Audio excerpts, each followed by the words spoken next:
No problem.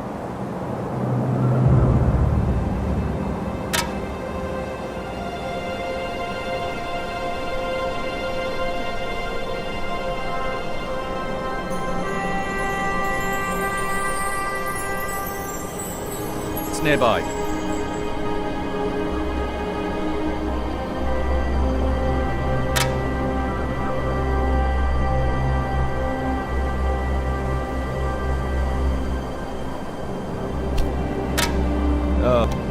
What else are you trying to sell me?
I can't do that.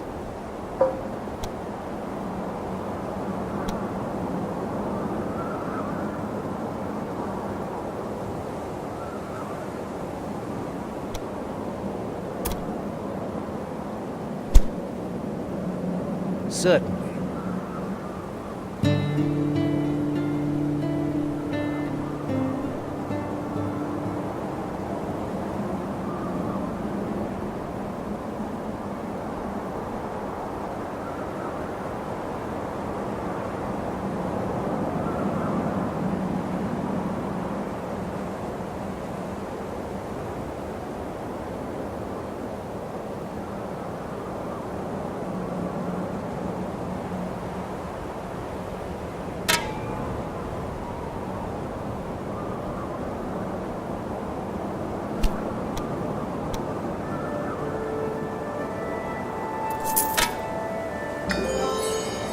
Already on the way.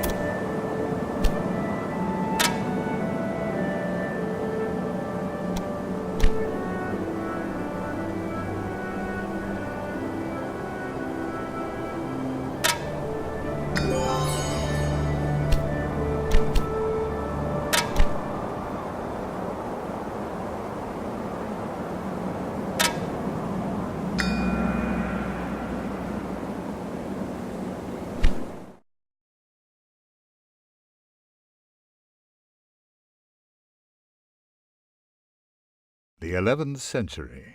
All of Europe is in upheaval. Bold rulers achieve new independence from churches and kings. Increasing numbers of towns that grow ever more influential arise around monasteries and dioceses. Skilled professions and trade flourish, resulting in larger markets and new inventions. Increasing numbers of people learn to read and write, and convents lay the foundation for a long tradition of academic scholarship. But it is also a time of conquest. The Moors press forth across the Iberian Peninsula all the way to the Pyrenees. At the heart of the continent, the Rhine divides the descendants of Charlemagne, who are at odds with each other, and the ancient horseback peoples in the eastern plains give rise to the new Polish, Hungarian, and Kievan Rus empires. The Viking territories now extend all the way to the Volga. Their descendants, the Normans, have conquered territories in France, Brittany, and on the Italian peninsula, and are forcing Rome to accept their conditions. To the east towers Constantinople, proud heir of the Greeks and the Romans, the center of the Orthodox Church, eternal bridge between the Occident and the Orient. For generations, the Byzantines have defied the Bulgarian rebels in the west and the Seljuks in the east from this very city. They have even been able to drive back the Normans, at least so far.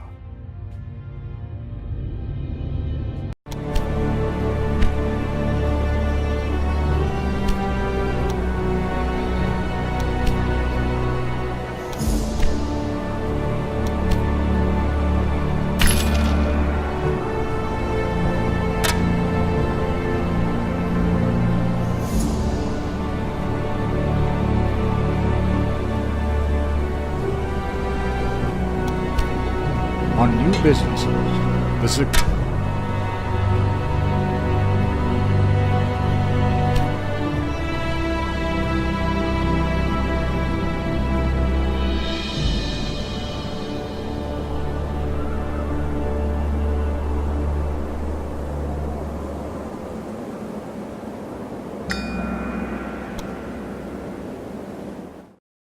The delight accompanying Leon's successes is short-lived. An imperial courier bears the appalling news. Murderers, hired by an unknown party, surprised the emperor in his chambers. His personal guard fought bravely, but the poison on the assassin's weapons was too strong. The emperor succumbed to his wounds, and so did Leon's father. A great responsibility now rests on Leon's shoulders. As the new head of the royal house of Vaselios, he is of course expected to travel to Constantinople for the burial. His family has been a close friend of the imperial family for generations. But after the ceremony, the strong-willed Eudokia is to take the throne, and nobody knows what the future holds.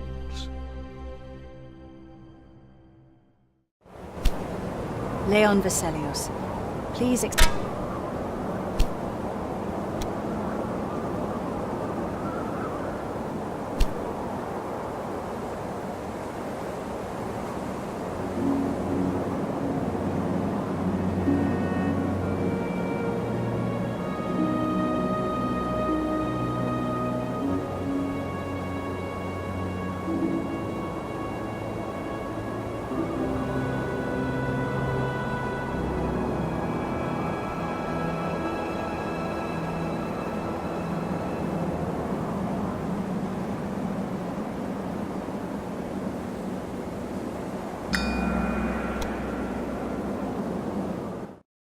It seems as though all of Constantinople has arrived to send the emperor off to his final resting place.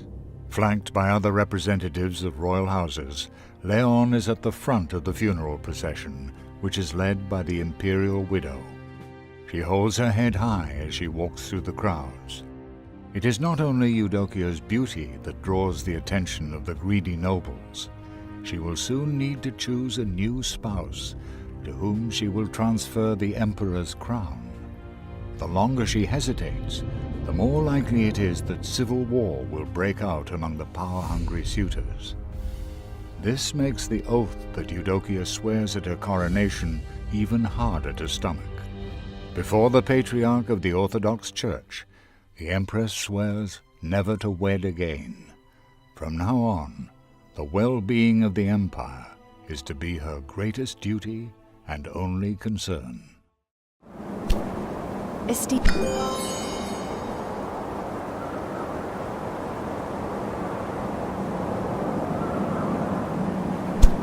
We're practically there.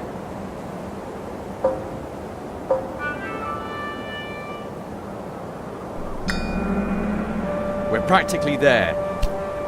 The trade route to Constantinople has not been repaired since the last war. It would be helpful if you could rectify this, as I will most likely be traveling to Sofia by Constanta. Well then, tell me about your offer.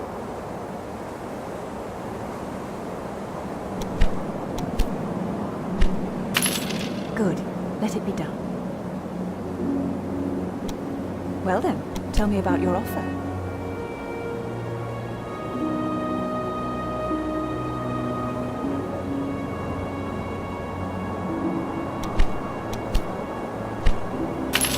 Good. Let it be done.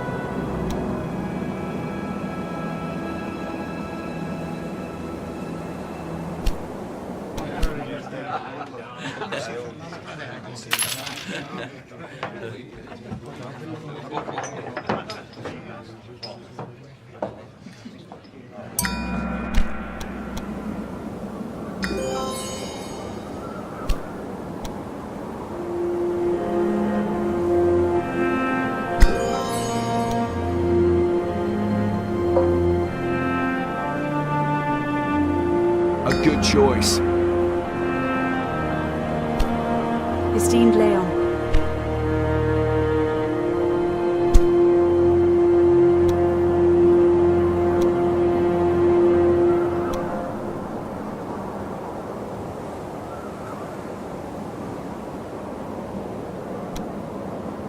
here we go.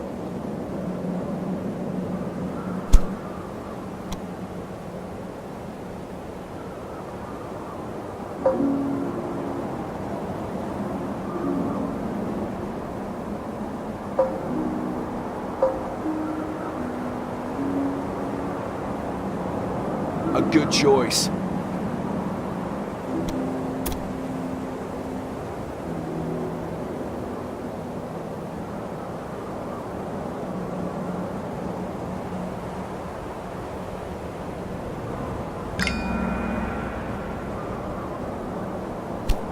On business dealings, it's good to have an ally, but it's even better to have many. You should conduct trade with every single one so that your empire continues to grow. Your people will thank you when there are lots of commodities at the market, and you will soon be able to take bigger steps with the profits you've reaped.